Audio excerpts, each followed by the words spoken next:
लो, मैंने तुम्हारी आईडी से सारी लड़कियों को ब्लॉक कर दिया है। तुम्हें कोई एतराज तो नहीं है? हाँ, नहीं नहीं, कैसी बातें कर रही हो, मुझे क्यों एतराज होगा।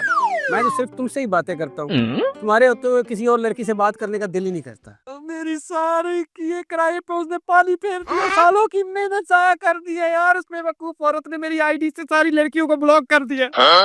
यार वाकई तेरे साथ बहुत जुल्म हुआ है। तुम्हें ऐसा तो नहीं लगता कि मैं बहुत ज्यादा बोलती हूँ? हर वक्त बोलती रहती हूँ, बोलती रहती हूँ, बोलती रहती हूँ, है ना? बहुत बोलती हूँ ना मैं। तुम तंग तो नहीं होते? नहीं नहीं, कैसी बातें कर रही हूँ, मुझे तुम्हें सुनना बहुत अच्छा लगता है। अब तुम्हारी आवाज मेरी कानों में ऐसे पड़ती है जैसे किसी कोयल की आवाज। यार इतना बोलती है हर टाइम, चिक चिक चिक चिक चिक चिक चिक, मेरे कान फटने वाले हो जाते हैं यार। कोई उसकी मैं कहता हूँ उसकी। यार हौसला कर यार, हौसला। तुम्हें ऐसा तो नहीं लगता कि मैं सब कुछ तुम पे थोपती हूँ, अपनी मनमानी करती हूँ, तुम्हारी एक भी नहीं सुनती, हर चीज में अपनी मर्जी चलाती हूँ, हैं? नहीं, जब से तुम मेरी जिंदगी में आई हो मेरी जिंदगी सुधर गई है। तुम जो भी करती हो अच्छा करती हो। तुम जो मर्जी करो, मुझे कोई एतराज नहीं।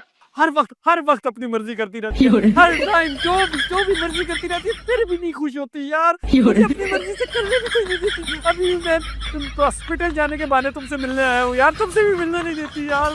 मेरे सारे दोस्त छुड़वा दिए। वाकई बहुत जरूरी है। देख देख कॉल आ रही है यार, 5 मिनट लेट क्या हो गया। जानू आ रहा हूँ बस आ रहा हूँ 5 मिनट। चल यार, नहीं तो वो मुझे मारेंगे यार। चल